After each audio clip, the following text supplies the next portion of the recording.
Ladies and gentlemen, please continue eating, but if you can chew a little quieter, that would be a great help because we are to talk to our keynote speaker who has been a long-time supporter of RTBC, Lauri Eberhart. Lauri, first of all, thank you for embracing this event from the very beginning.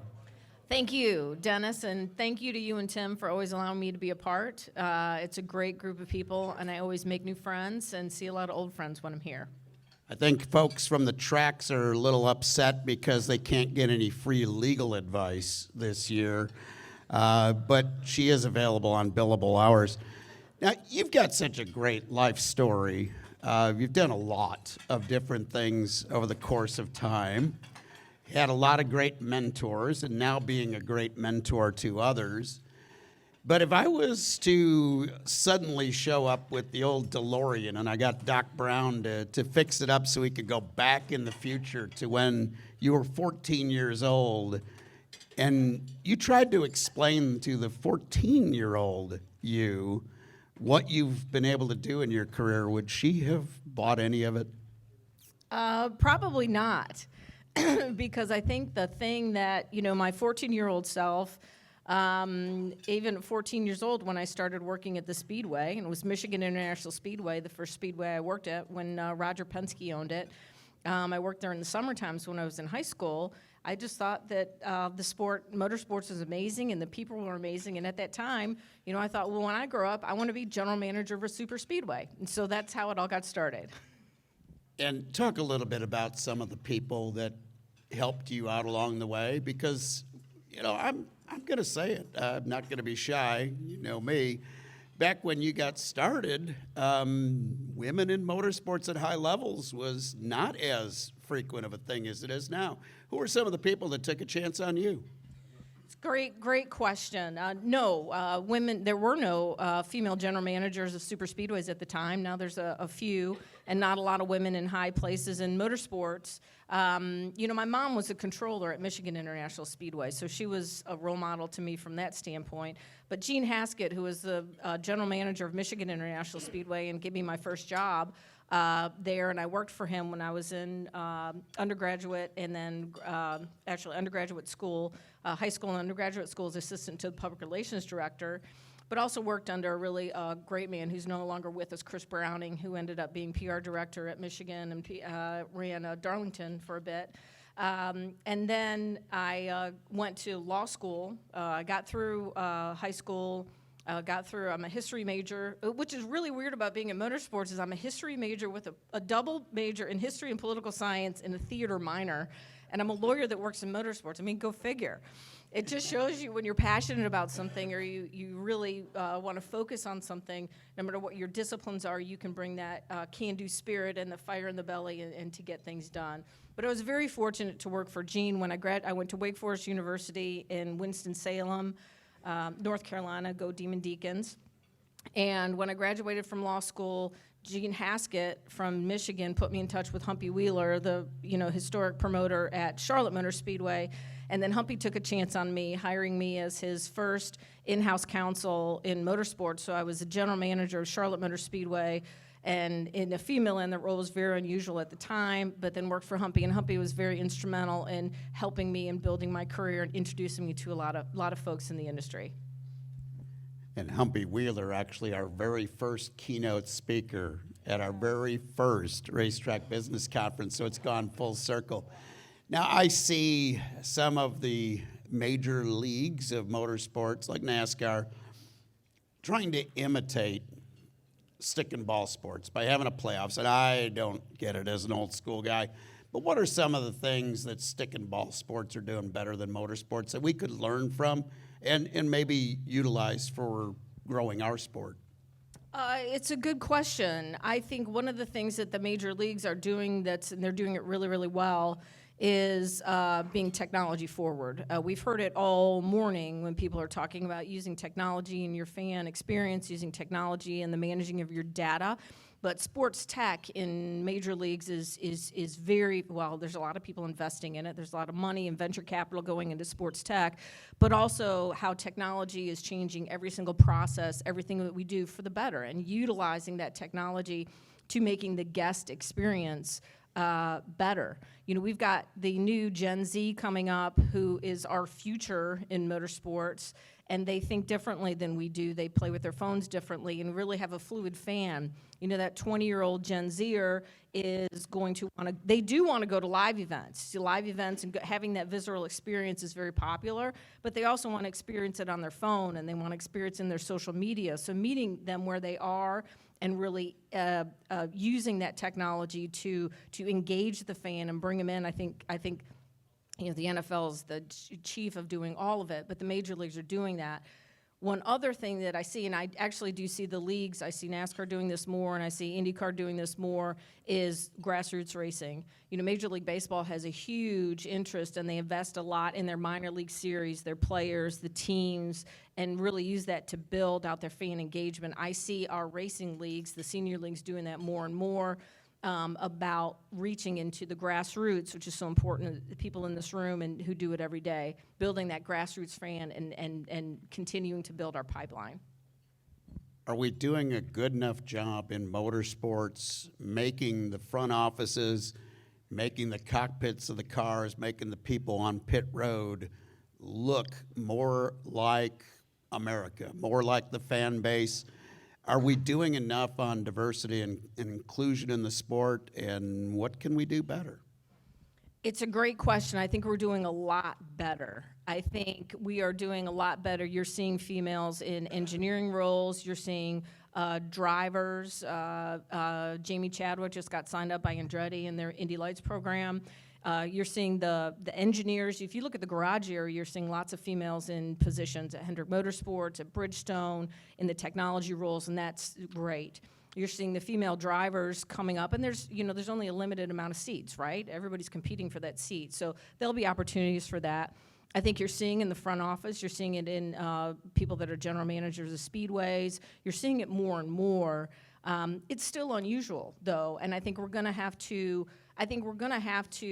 look at, and I'll get on my soapbox for a little bit, but if you're an owner of a team, if you're an owner of a speedway, if you're running a business in motorsports, you're looking for labor, right? There is a huge labor crunch, and if you're only focused on 50% of the population, we're only going to look at hiring men, or we're only going to look at hiring people that look like us, you're limiting that whole other population. If you're going to say, hey, we're going to cast a wide net, we don't care who you are. We want the brightest and best minds. If I'm running a race team, I want the smartest people on the planet.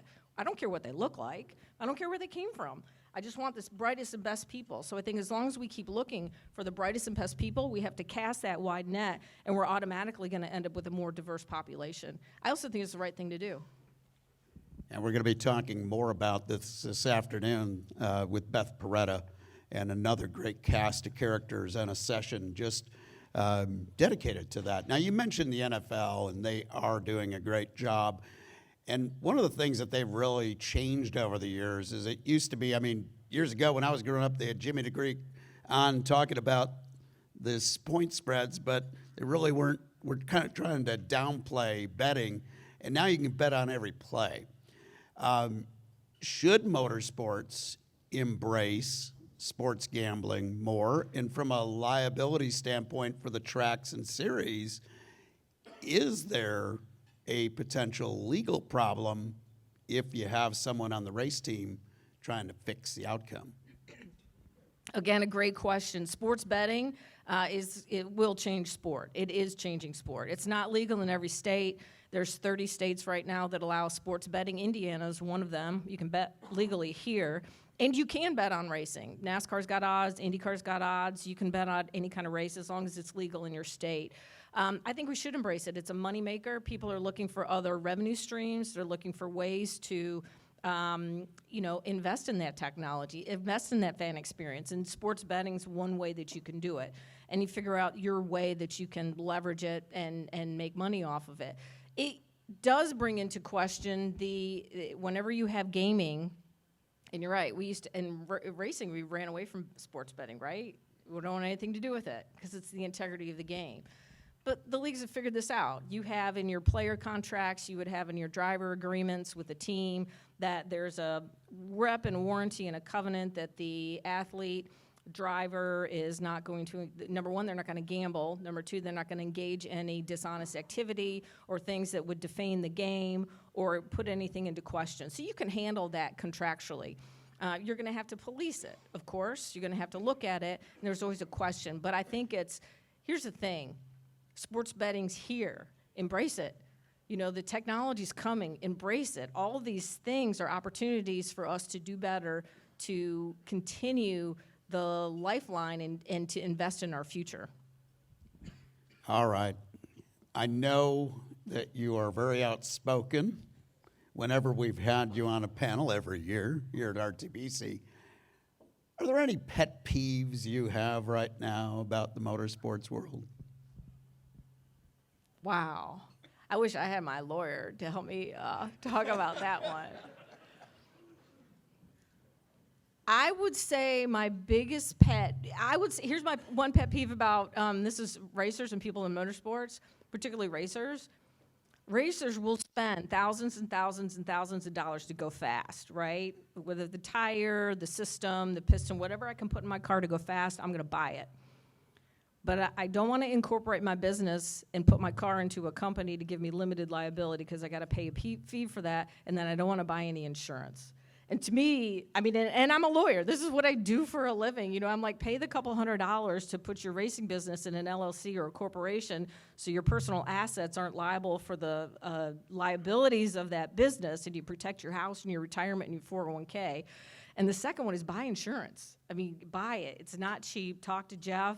He's got great programs. He can right-size it for you. There's good programs out there. So those are from people making decisions that are easy to solve. And then I would say the last one is, and I have trouble with this too, is embracing the new technologies as they come up.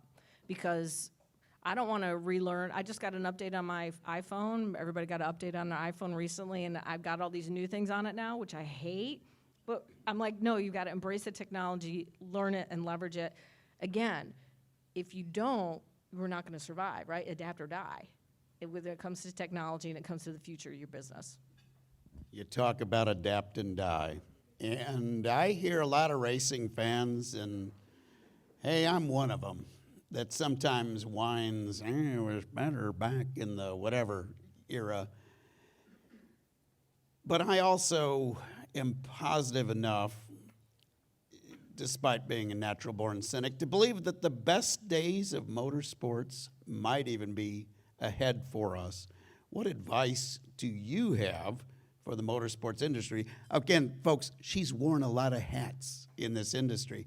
What advice do you have to the motorsports industry that can help make that thought that the best days are ahead? I think, and this is my perspective, my theory, and it's worth what you paid for it, Dennis. So let me just say that. I believe, and I'm very excited about what's happening in motorsports in general from the top down, Formula One, IndyCar, NASCAR, grassroots. There is a huge, from my perspective, there's a huge upswell in motorsports at all levels, and I'm very excited for it. What I think is going to happen, yes, electronic cars are going to come, and yes, you can't hear them, and it's going to be a different kind of racing, right? It's going to be different. But what's going to happen to the old exotics cars? What's going to happen to gas-powered engines and really fancy cars? They're going to become exotics. Like, they're going to be like dinosaurs, and people are going to want to pay to go see them. That's the long-term future, what I see. Is I think motorsports, Americans love their cars. They love loud. They love garish. It's born in us. We're not going to go away from it. It's going to become more and more exotic. And there's going to be a different kind of racing. There's going to be some kind of electric EVs involved. There's going to be different things. I don't think motorsports goes away. I think it becomes more exotic. It becomes more spectator. People want to go and they want to see it. And I'm very, very bullish on the future of motorsports. Ladies and gentlemen, let us hear a big round of applause for our keynote speaker, Lauri Eberhart.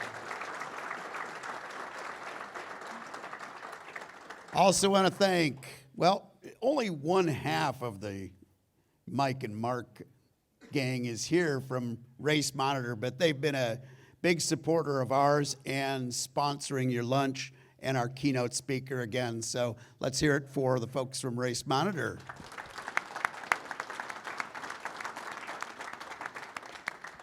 As hard as it is to believe for those who have been attending RTBC for many years, we're almost on schedule.